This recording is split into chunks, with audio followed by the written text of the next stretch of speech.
समप्रभा निर्विघ्नं कुरु मे देव सर्वकार्येषु सर्वदा। गुरुर्ब्रह्मा गुरुर्विष्णु गुरुदेव महेश्वर गुरु साक्षात् परब्रह्म तस्मै श्री गुरुवे नमः। ध्यानं मूलं गुरुमूर्ति पूजां मूलं गुरुपदं मंत्रं मूलं गुरुवाक्यं मोक्षं मूलं गुरुकृपा।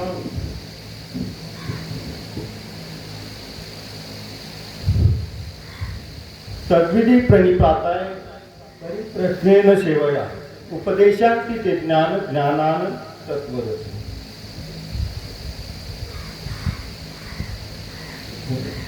ओम नमो जिरंबा सकल तू प्रारंभ आठवेल तू जीवन सभा वंदन व्हावे। नमन माझे हंसवाई वागदर लासने ग्रंथवदयाने कोणी भावार्थ। नमन माझे गुरुवर्या प्रकाशुद्वया तू स्वामिया मूर्तीच्या जेणे कृत्य शिकवड। नमन माझे संत सज्जना आणि योग्याम निधन सकळ श्रोत्र्या साधुतना नमन माझे सत्संग। आज या ठिकाणी समर्थ सद्गुरू बाबा पतारे बाबा यांच्या कृपा आशीर्वादाने पार्वती माता यांच्या कृपा आशीर्वादाने तसेच समर्थ सद्गुरू बाबा विठोबा मांडूसकर त्याच्या यांच्या कृपा क्षेत्रेकर संपन्न होत असलेल्या सत्यनारायण महाराज सत्यनारायण यांचा उत्सव आणि आपल्या नथुराम बाबांची पुण्यतिथी आणि या पुण्यतिथीच्या माध्यमातून आजची दुसऱ्या दिवसाची सेवा या माझ्यासारख्या असामान्य माणसाकडे सुपूर्द झाली त्याबद्दल आपल्या सर्व मायबापांचं धन्यवाद। वास्तविक पाहता माझी ती पात्रता नाही, आधी करावं मग सांगावं हा अधिकार आणि तेवढा माझी काय पूर्तता नाही। जर आवाज कमी होईल तर बरं होईल। तुम्हाला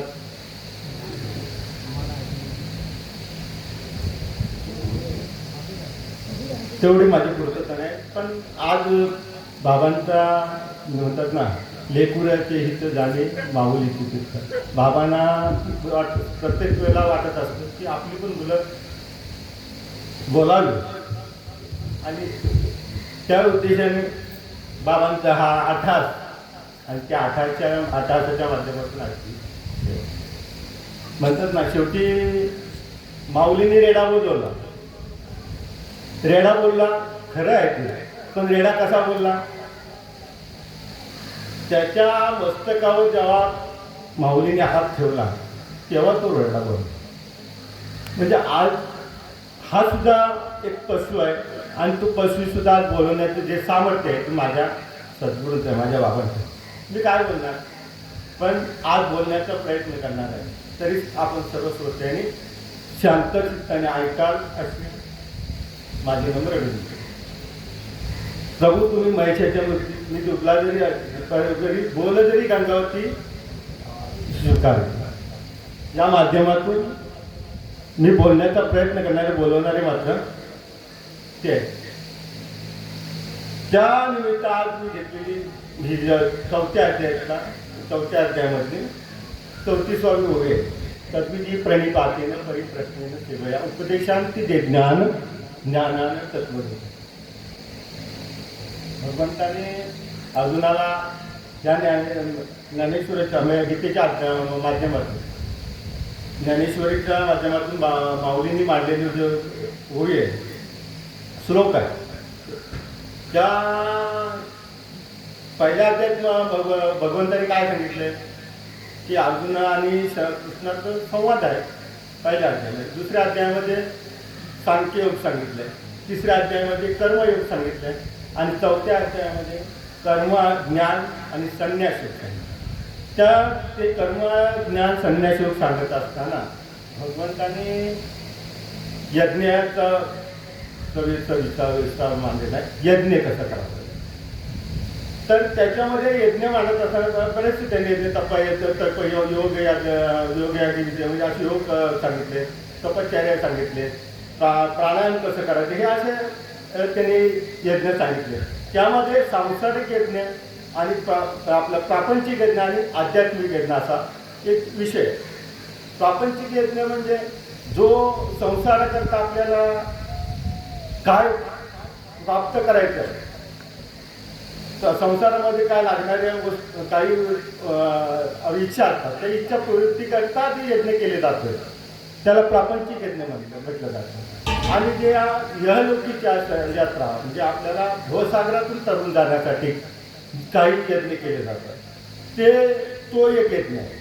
तर प्रापंचिक यज्ञ असा आहे की तो आपल्याला प्रपंचात लागणारे ऐश्वर्य योग म्हणजे जे काय नोकरी धंदा या बाबतीत, जसं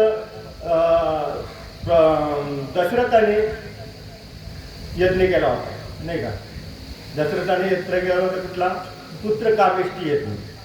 कशाकरता केला होता तर दशरथ राजाला पुत्र संतती नव्हती. आपण कालच पाहिलं, महाराजांनी सांगितलं प्रभू रामचंद्राचा जन्म कसा झाला. प्रभू रामचंद्राचा जन्म येण्याच्या मागं पहिला दशरथ राजांनी यज्ञ केला होता आणि तो यज्ञ केल्यानंतर प्रभू रामचंद्र जन्माला आले. बरोबर आहे ना. त्यासाठी दशरथ राजाला पुत्र कामेष्टी यज्ञ करावा लागला. तसं धर्मराजांनी सुद्धा यज्ञ केले, राजश्री यज्ञ केला. राजश्री यज्ञ कशासाठी केला तर धर्मराजांचा पिता पंडराजा त्यांना सद्गती प्राप्ती व्हावी त्याकरता केला. आणि दुसरा यज्ञ केला तो त्यामध्ये युद्ध संपला आणि युद्धामध्ये झालेली हानी, जे नरहानी झाली होती, जे पाप त्यांच्या माती पडले होते, त्या पापाचं शालन करण्याकरता धर्मराजांनी यज्ञ केला, तो अश्वमेध यज्ञ केला. असे जे यज्ञ आहे ते कशासाठी तर काही ना काहीतरी त्याच्यामागं इच्छा असते, ती इच्छा पूर्ण करण्याकरता केलेलं ते यज्ञ. आणि हे ते काय प्रापंचिक यज्ञ आणि जे परमार्थिक यज्ञ आहे तो आध्यात्मिक यज्ञ म्हणजे तो असा, तो त्याला ज्ञान यज्ञ म्हणतात. आणि भगवंतांनी ते सांगितलंय की या सर्व ज्ञानामध्ये यज्ञामध्ये सर्वश्रेष्ठ यज्ञ असायचे ते ज्ञान यज्ञ. ज्ञान यज्ञ म्हणजे त्या ज्ञान यज्ञ प्राप्त झाल्यानंतर ते ज्ञान यज्ञ केल्यानंतर काही शिल्लकच राहत नाही, ते ज्ञानातच समाप्त होतं. म्हटल्यानंतर ते असं की जे आपली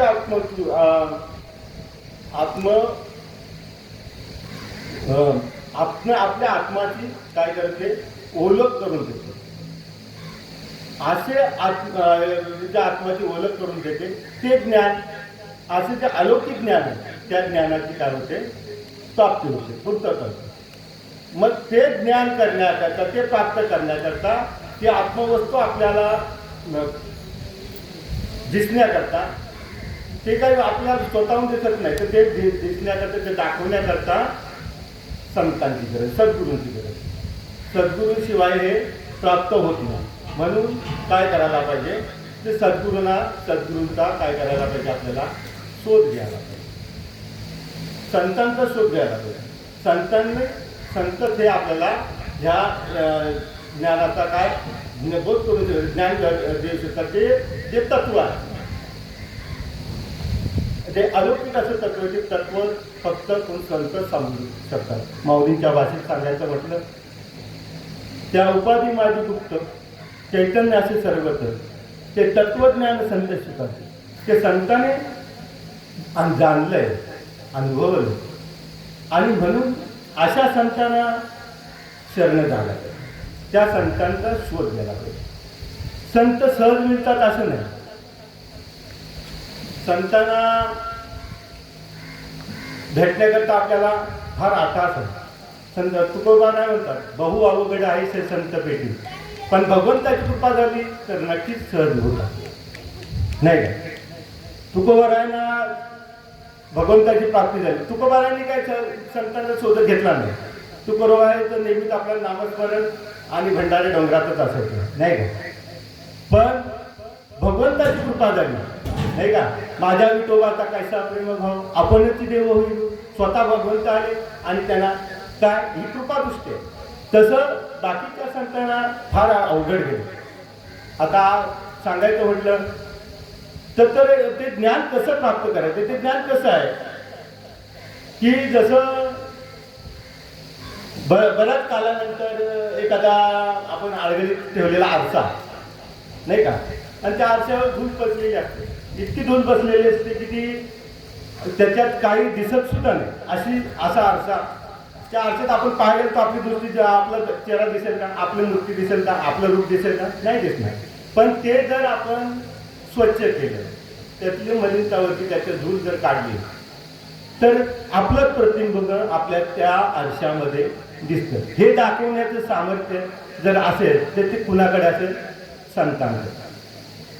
तैसे हरपल्या म्हणजे आपणा ते पाहावे, पाहता संता ते घेवसावे, वानावे ऐकावे तेची सदा. त्या संतांना शरण जाऊन त्यांच्या संतांच्या चरणाशी आपण आपला तन मनू देवे चरणाशी घालावे, तन मनाने त्याला काय लागलं अर्पण व्हायला, तर ते शक्य आहे. म्हणून त्याकरता संतांचा काय करायला पाहिजे, शोध घ्यायला पाहिजे, संतांच्या मागं धावला पाहिजे.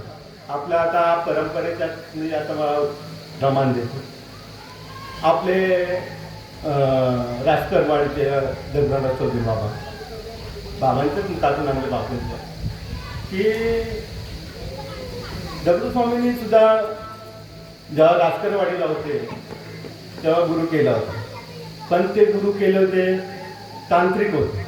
बाबांचं पुन्हा ऐकलं होतं, ते काय करायचे, एखाद्या माणसाचा आजार ओळखायचे आणि त्या आजारावर ताईत द्यायचे आणि त्या ताईत्यातून त्या रोग्याला बरं करायचं, असे गुरु होते. पण दगडूस्वामींनी तेव्हा गुरुची मला गुरु भेटावा या उद्देशाने त्यांना गुरु केले. काही कालानंतर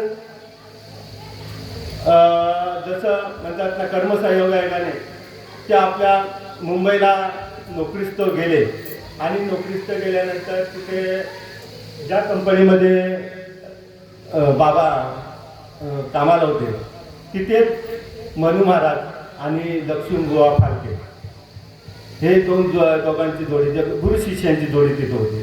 पण मनू महाराजांचं आणि बाबांचं फार शक्यच होते, म्हणजे जवळजवळ म्हणजे मैत्री जसं असं त्यांचा संवाद चालायचा. आणि ते काम करत असताना त्यांचा रोजचा संवाद असायचा बरं का. आणि असा संवाद चाललेला असताना एक दिवस आता मैत्री का देता मस्करीमध्ये सहज बोलले, संत कसे बोलतात, सहज बोलणे हित उपदेशे करुणी सायास.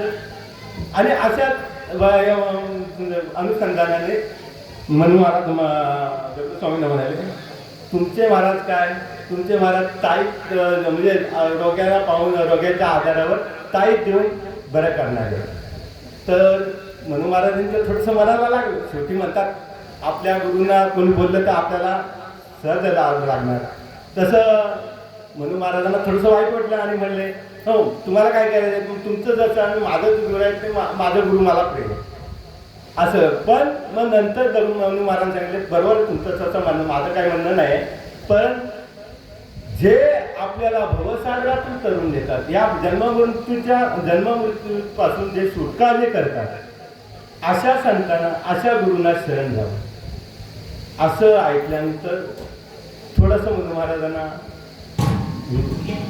मनात आलं काय करावं. रात्रंदिवस मग भगवंताचं नामस्मरण काय ते नेहमीचाच असायचं. आणि असं करत करत असताना भगवंताला त्यांनी प्रार्थना केली, भगवंता का मला या भवसागरातून तरुण जाता येणार नाही का, मला नेता येणार नाही का, मला असा गुरु भेटणार नाही का, अशी तळमळ दगडूबाबांच्या मनात आहे. काय भगवंताला असाच भाव पाहिजे की हृदयातून हाक मारले तर देव धावत असतो. आणि बाबांनी खूप म्हणजे दगडूस्वामींनी सुद्धा प्रयत्न केला. मनू महाराजांना सांगितलं की बाबा मला मार्गस्थ व्हायचं आहे, तर तुम्ही मला मार्गस्थ करून घ्या. पण मनू महाराज तेव्हा नाही म्हटले, नाही तुम्हाला देता येणार. मग काय करणार, शेवटी त्यांचा पण शेवटी तळमळ आहे. आणि भगवंताकडे खूप इच्छा केली, खूप प्रार्थना केली भगवंताला, भगवंता अरे मला या जीवनातून मुक्तता होणार नाही का? माझी मुक्तता नाही होऊ शकत का? मला गुरु मिळू शकत नाही का? असं त्यांचे रोजच त्यांचं काय होतं, ध्यास लागला. एक दिवस त्यांच्या कानावर कुजबुज झाले की मनू महाराज आणि दगडूस्वामी आपले फालके बुवा हे दोघेजण रात्रीचेच उठून ब्रह्ममुहूर्तावर एकांतात गेलेले असं त्यांना समजलं. त्यांच्या कानात कुजबुज लागली. असं म्हटल्यानंतर त्यांनी रात्री ते सुद्धा उठले आणि त्यांच्या मागावर गेले. मागावर गेल्यानंतर आता ते अगोदर गेल्या म्हटल्यानंतर त्यांचा काय रस्ता, ते कुठे गेले हे का त्यांना लक्षात येईना. ते त्या आता तो मार्ग एकच गेलेला, पण शेवटी रात्रीची वेळ होती आणि त्या रात्रीच्या वेळेत ते दर बदल करत त्या स्थानापर्यंत गेले, पण त्यांना ते नजर पडलेले नाही. शेवटी भगवंताला प्रार्थना केली, भगवंता काय असं माझं पुण्य नाही का? तेवढं मी काय केलं नाही का? माझ्या पूर्वजन्मीचं काही शिल्लक नाही का? तर मला या अशा गोष्टी अवगत होत नाही. मला सद्गुरूंची भेट होत नाही. मला काय सद्गुरू मिळणारच नाहीत का? ते भगवंताच्या मनात शेवटी तळमळ होती. बाबांच्या हृदयात तळमळ असल्या कारणानं भगवंतांनी ऐकलं आणि काय झालं, या दोघांचा संवाद मनू महाराजांचा आणि फालके बुवांचा संवाद चाललेला. आता फालके आपले लक्ष्मणबाबा फालके हे मनू महाराजांचे गुरु होते आणि मनू महाराज शिष्य होते. आणि हा संवाद जो चाललेला होता तो त्यांच्या लागून कानावर गेला आणि त्या आवाजाच्या दिशेने ते गेले आणि ते त्याने ऐकलं, पाहिलं आणि ते पाहिल्यानंतर त्यांनी डायरेक्ट म्हणजे त्यांच्यासमोर गेले आणि मनू महाराजांच्या चरणावर मस्तक ठेवलं. मस्तक ठेवल्यानंतर फालके महाराजांचे त्यांनी सांगितलं, हे तुम्हाला आता द्या, तुम्ही त्याला आशीर्वाद द्या, हे तुम्हाला शरण आले. शरणागत जे आले त्यांना शरणागती देणं आपलं काम आहे. आणि अशा प्रकारे त्यांना तिथं मार्गस्थ करून घेतले. सांगायचं तात्पर्य हे आहे की संतांची भेट सहजासहजी होत नाही, भाऊ अवघड, पण भगवंताची कृपा झाली तर ते सहज होते. दुसरं प्रमाण सांगायचं झालं म्हटलं तर आपले नामदेव महाराजांना आपल्याला माहितीच आहे. नामदेव महाराज रात्रंदिवस भगवंताच्या सान्निध्यात होते, नाही का? इतकं सान्निध्य होतं की लहानपणापासून नामदेव महाराज जेव्हा नामदेव महाराजांच्या आपण देव जेवत होते. किती भाग्यवान म्हणजे त्यांचं पुण्यात म्हणायला काय हरकत नाही. असं असून सुद्धा जेव्हा संत मंडळी आपले सगळे तीर्थयात्रेला गेले, तीर्थयात्रा करत करत करत जेव्हा आपले गोरोबा काका यांच्या घरी एक दिवस आले आणि तिथे आलेले असताना सर्व लोक म्हणजे सगळी संत मंडळी बसली होती आणि बसलेले असतात तिथे ते गोरोबा काकांचा धंदा काय, ती मडकी बनवायचे आणि कुंभार होते. ते कुंभार असल्याने त्यांच्याकडे मडक्यांचा ढीक बसला होता आणि ते ढीक पाहून ती चिमुकली मुक्ताबाई काय म्हणायला लागली, काका हे सगळे मडके तुम्हीच बनवले? तर म्हटलं हां. मग याच्यात कच्चे पक्के कसं काय ठरवणार तुम्ही, कसं काय ठरवता? तर म्हटलं साध आहे. म्हटलं या थापटना घ्यायचा, हा थापटना ठोकतायचा, हा टणटण वाजला तर तो पक्का आणि थरगप वाजला तर तो कच्चा. म्हटलं हो. तर म्हटलं हां. तर म्हटलं काका मग हे जे मडके बसले ह्या मडक्यातलं पक्क कच्चं आणि कच्चं हे तुम्ही सांगू शकता? तर म्हटलं हां. तर म्हटलं मग ह्याच्यात आम्हाला कच्चं कुठलं आहे ते मडकं दाखवा. तर म्हणजे आता सगळे माऊली निवृत्तीनाथ, माऊली सोपान, मुक्ताबाई, आपले गोरोबा आपले गोरोबा काका हे थापटना घेऊन होते आणि बाकीची जी मंडळी होती बंका वगैरे सगळे जनाबाई हे सगळे बसलेले असताना त्यांनी तो थापटना घेतला. पहिला निवृत्तीनाथांच्या मारला, माऊलींच्या मारला, सोपान काकांच्या मारला मुक्ताईच्या मारला, बाकीच्या सगळ्या संत मंडळीच्या मारत मारत पुढे गेले आणि पुढे नामदेव महाराज बसलेले असताना नामदेव महाराजांच्या थापटना मारणार तो ताडकन उठला. काही लोकांना असं असतं, काही लोकांना म्हणतात बोलाचा मार लागतो, काही लोकांना म्हणजे थापटना सुद्धा सहन होत नाही. त्याला कारण आहे.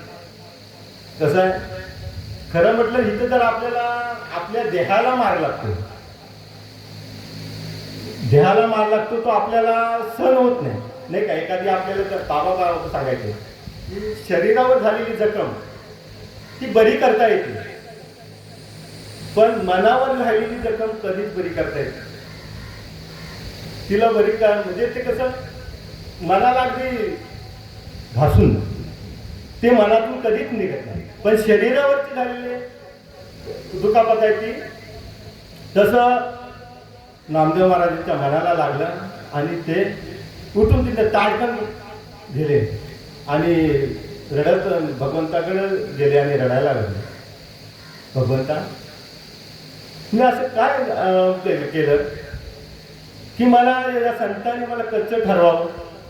मी तर तुझ्या रोजच मी तुझ्या सानिध्यात आहे, तुझा मी माझा एवढा झाला आहे की मला एक क्षणभर तुला तुझ्याशिवाय राहता येत नाही, तुलाही माझ्याशिवाय राहत नाही. एवढं आपलं प्रेम जीवाला असताना मला या संतांनी कच्चं कसं ठरवावं, कसं मला कच्चं का म्हणाले. असं रडत असताना भगवंताने डोक्यावरनं हात फिरवला, पुरवाळलं.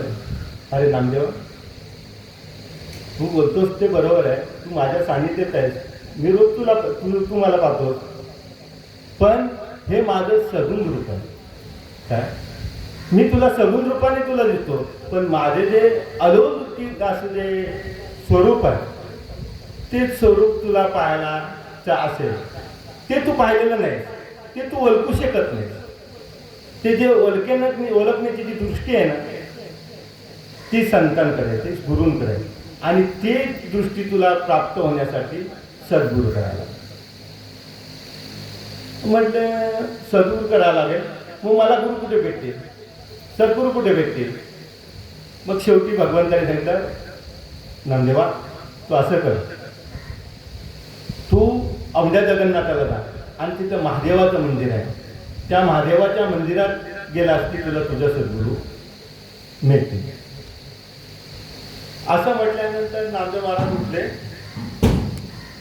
आणि दर बदल करत कुठे गेले, औंढ्या जगन्नाथाला गेले.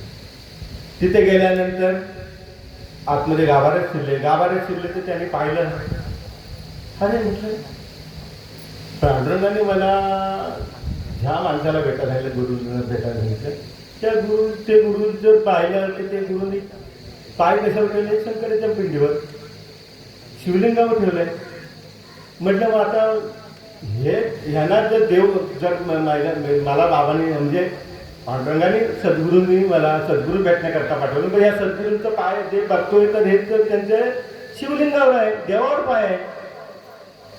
देवावरील पाय ठेवून निजला असे तो ते असं देवावर झोपलेला पाय ठेवून झोपलेला असताना पाहिल्यानंतर नामदेव महाराजांच्या जरा मनात शंका होती. म्हटलं नाही, हे माझ्या योग्यतेचे गुरु काय ते त्यांनी देवाचा काय केलाय, अपमान केला. म्हणून ते मागच्याच पावली मागं पडले, पायरी उतरतात, तो मागून आवाज आला, नामदेवा अरे चाललास तू.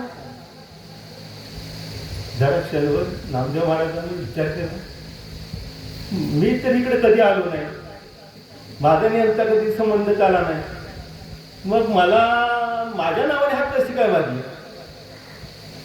बरोबर आहे, माझ्या नावाने हात कशी काय मारली.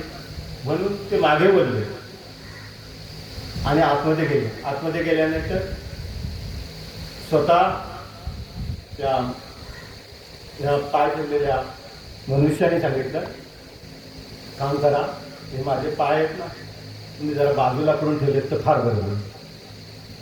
असं म्हटल्यानंतर त्यांनी पाय उचलले आणि त्यांनी दिशा बदलली. दिशा बदलल्यानंतर पुन्हा पाय ते शिवलिंगावर पुन्हा नामदेव महाराजांनी पाय दुसरीकडे ठेवले. तसं पाहिजे तिथं सुद्धा शिवलिंग असं त्यांनी सगळे चारी बाजूनी फिरवल्यानंतर नामदेव महाराजांच्या लक्षात आलं, अरे हा मी चुकीलो. आणि तिथंच ते शरण गेले. देव कुठे नाही. तेव्हा त्या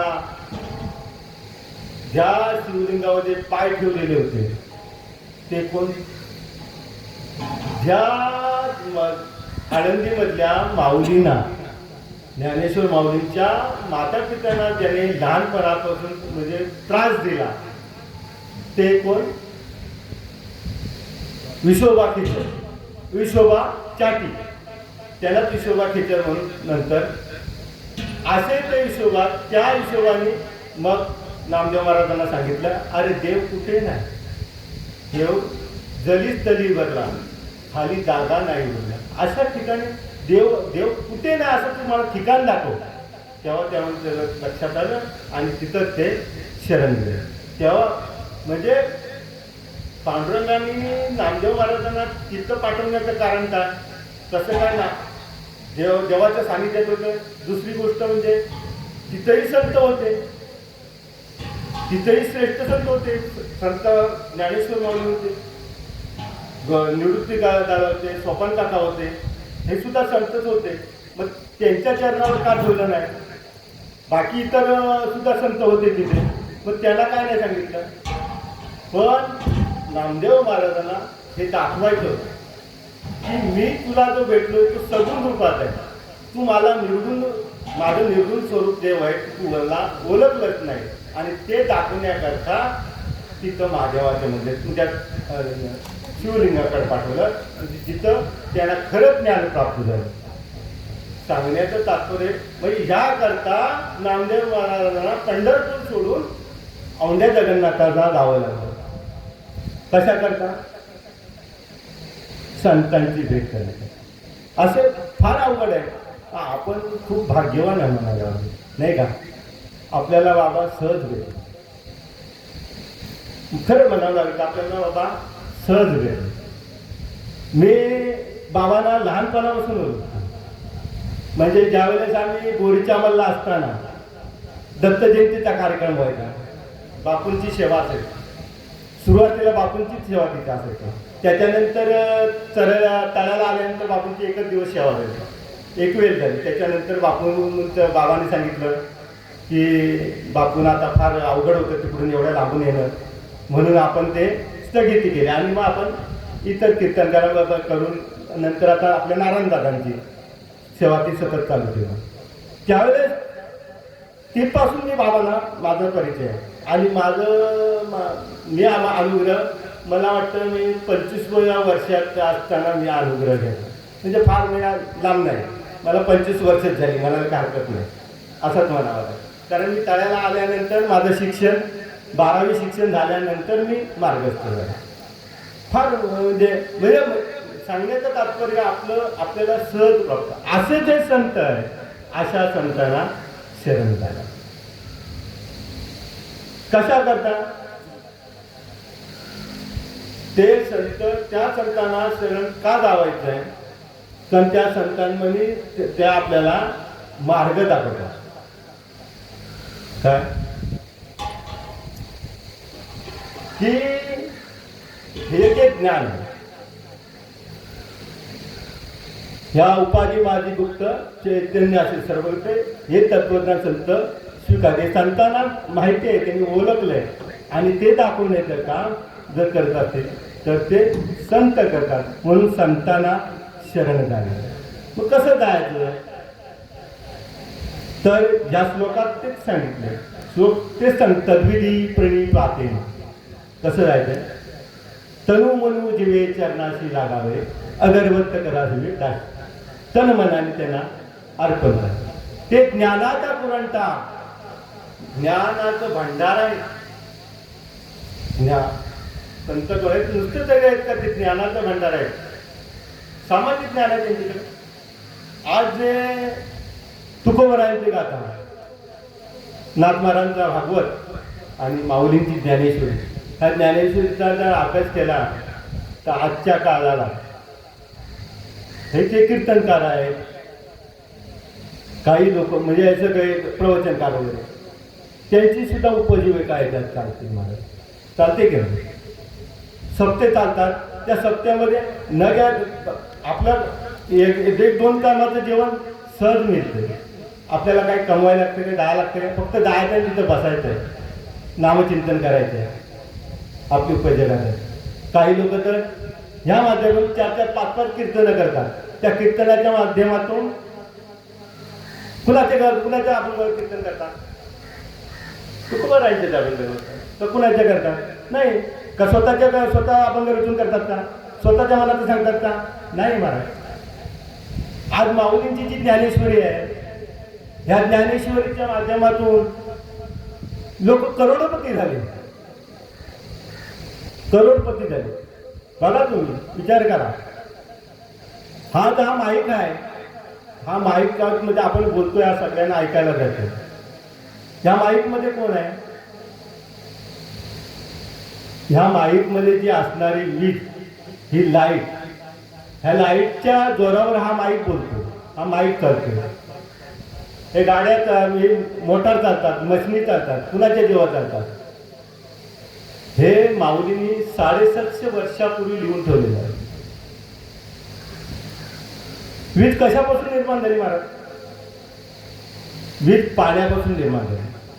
पाण्याच्या आवेशे लकलकीत प्रकाश देशे, त्या प्रकाशी माझे काही शरीर भरले. हा बल्ब तो पेटतो, ते लाईट आहे, प्रकाश आहे. पण त्या प्रकाशात पाणी दिसतो का? नाही. मग तो प्रकाश कुणापासून उत्पन्न झाला? पाण्यापासून झाला. मग त्याच्यात पाणी का नाही? हेच खरे तत्वज्ञान, हे ज्ञान आहे. मग आज ते ज्ञान, त्या ज्ञानाच्या जोरावर आज किती लोक किती कंपन्या चालतात. त्या कंपन्यामध्ये जे चालणारे कंपन्या चालतात, त्याच्यामध्ये जर लाईट रूपी चेतना जर नसेल तर ते इंजिन चालेल का? नाही चालणार. मग त्या इंजिनला चालवण्याचं चेतनाची कुठून येते? ते वीज कुठून येते? ती जी वीज येते ते चेतना येते. त्या माऊलीच्या ज्ञानेश्वरूतून हे करून केले. ज्या विजय त्या ओवीवर त्याने काय केलं? ह्या विजेचा शोध काढला. आणि त्या विजेच्या माध्यमातून आज कित्येक लोक, ह्या गाड्या सुद्धा इलेक्ट्रिकवर चालायला लागल्या, नाही का? थोडीशी लाईट गेली तर रात्रभर झोप येत नाही आपल्याला. हे कुणी दिलं? हे कुणी ज्ञान? हे कुणाचं ज्ञान आहे? म्हणून संत आहे कसे? ज्ञानाचा भंडार. ते ज्ञानाचा पुराणता कसे आहे? ज्ञानाचा भंडार आहे. पण ते भंडार सहज मिळत नाही. ते भंडार प्राप्त करण्याकरता आपल्याला ते ज्ञानाचा पुराणता. सेवा हा दारवंटा, तो स्वाधीन करी सुबटावर. सेवा रूपी दारवंट आहे, उंबरटा आहे. तो उंबरटा आपल्याला ओलांडून जावा लागतो. तो ओलांडल्याशिवाय हे जे ज्ञान आहे ते आपल्याला प्राप्त होत. तसं नुसतं सेवा पण आहे. सेवा ते तसंच त्यांनी दिलेलं ते ज्ञान त्याचं श्रवण केलं पाहिजे, मनन केलं पाहिजे, तद्विधी परिपाठ म्हणजे मनात त्याचा मनन करायला पाहिजे. नुसतंच मनन नाही, मंतुनी नवनीत तैसा गे अनंत, मंथन करायला पाहिजे. बाबाने दिलं, आपण फक्त घेतलं नाही का? दूध आहे, दुधापासून तूप मिळतो. तूप एक आहे, सार आहे. पण ते सार काढण्याकरता आसार पहिलं बाजूला करावं लागतं, नाही का? मंथन करावं लागतं. त्या दुधापासून दही होतं. दह्याचं मंथन केलं की ताक आणि लोणी प्राप्त होतं. लोणी हे काय? सार आहे. आणि ताक हे आसार. मग ते आसार बाजूला टाकून सार प्राप्त करायचं आहे. मग त्याकरता आपल्याला बाबांनी जे दिलेले ज्ञान, जे दिलेलं आपल्या म्हणजे दही आहे, एक प्रकारचं दही आहे. त्या दह्याचा आपल्याला तुपात बदल करायचा, तूप काढायचं आहे. मग ते तूप काढण्यासाठी आपल्याला सुद्धा मंथन करायला पाहिजे, मनन करायला पाहिजे. चिंतने असं ते मनन म्हणजे सारखं आपण ह्याच्या मागे ही एखादी वस्तू आपण नाही करू. बाबा हे झाड चाललं, हे झाड आहे, त्या झाडाचं पान हलतं, पण ते पान हलवणारा कोण आहे त्याचा आपल्याला म्हणजे असं आपण जर बाबांनी दिलेला ज्ञान, ते ज्ञानाचा जर उपयोग केला तर त्याच्या मुलाशी आपल्याला जाता येतो. त्याकरता ते ज्ञान पैगा बरवे, म्हणजे किती आपल्याला जरी माहिती असलं ते ज्ञान पैगा बरवे, जरी आतीमध्ये आणावे तरी संताय बघावे, संतांना शरण झालं पाहिजे. कसं तनु मनोजीवे संतांना गावे अणगर्वत करावे. आणि मग असं झाल्यानंतर ते आपल्याला सांगायची गरज नाही लागत. मग अशी सेवा करत असताना आपल्याला ते आपोआप प्राप्त होतं. कसं तुम्हाला सांगतो, मला एक अनुभव आळंदीत आला होता. आळंदीत आम्ही पूर्वी बाबा आमचे तेव्हा जायचे तिकडे, ते कुलकर्णी म्हणून ब्राह्मण होते. त्या ब्राह्मणाचे तिथे आम्ही उतरायचो आणि तिथे बाबा आपले विठोबा बाबा, आम्ही आमचे भाऊजी दीपक बाळा, आम्ही तिथे सगळं. आणि ते इथले विजयाचे महाराज होते, धवन महाराज म्हणून, ते आमच्याबरोबर असायचे. आणि आम्ही सकाळी आम्ही तिथं आपला पारायण चालायचा आणि पारायण करत असताना, पारायण केल्यानंतर आम्ही त्या आपल्या याच्या क्षेत्रामध्ये आपल्या माऊलींच्या तिकडे जायचो.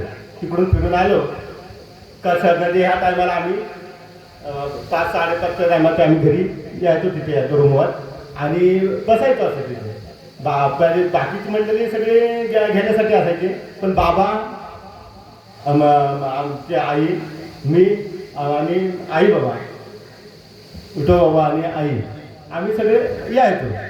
आणि बाळा तेव्हा बाबा अशी खुर्चीवर बसायचे आणि आम्ही तिथं त्यांच्या चरणाशी असताना, चरणाशी असताना ते विलायचे ते महाराज समोर असायचे आणि आम्ही आपलं ती चरण सेवा म्हणजे असं त्यांचं पायदार चेपत असताना आम्ही आपलं आपलं चर्चा असायचा, विषय काढायचा आणि त्यातून बाबांनी विषय काढायचे,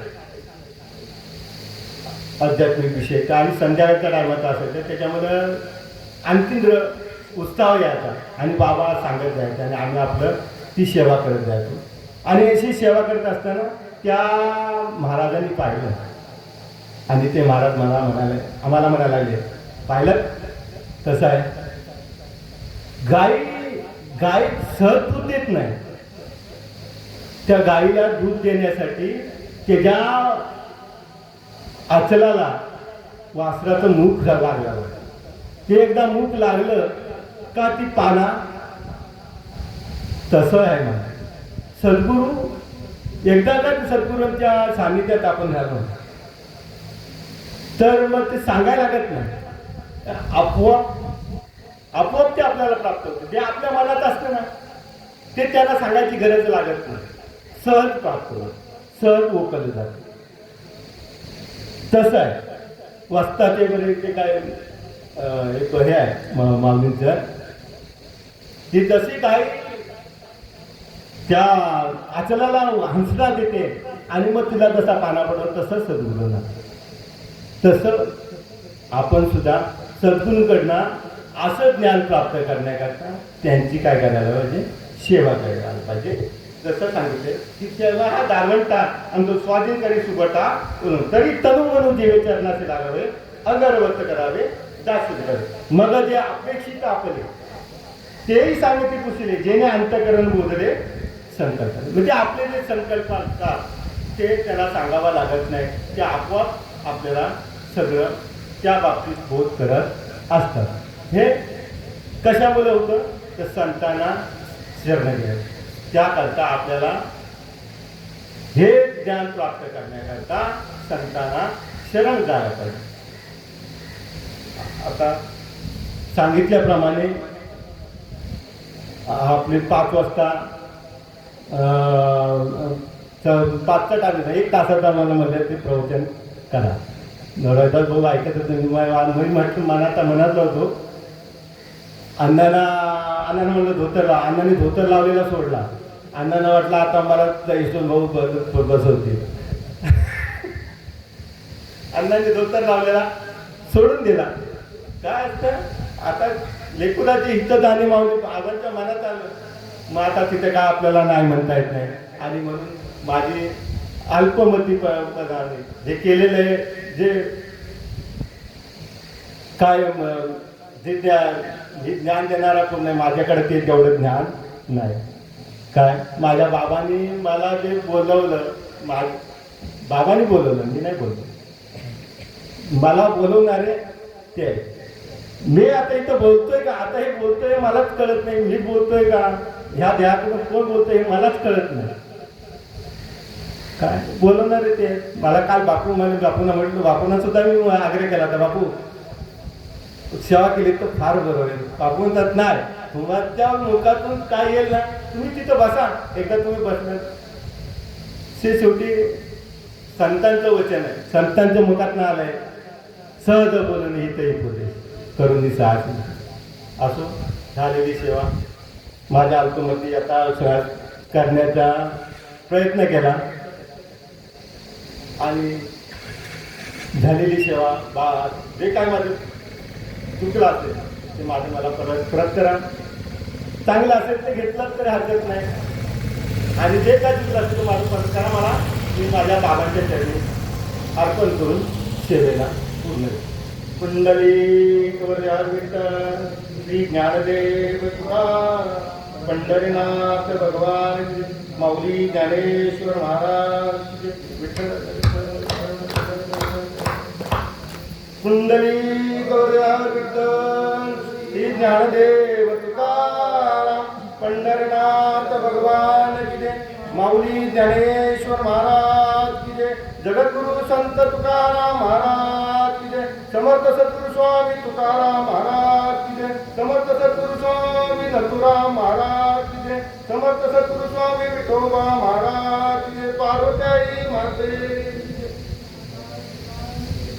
येणे वागे ने गोसावे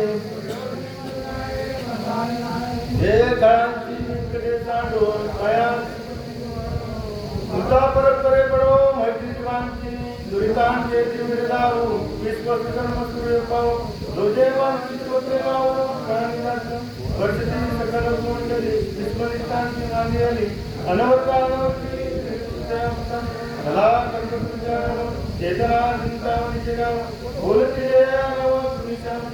चंद्रमेय लांछन मार्तंड जे तापण ते सदाई सज्जन स्वर्गदेवती किंबहुना सर्वसुखी पूर्ण होणी तेने लोकी भरितवादी पुरुषी अखंडित आणि ग्रंथोपती येणे विशेषी लोकी दृष्टा विष्णुजे येते मनीषी विश्वेश्वरा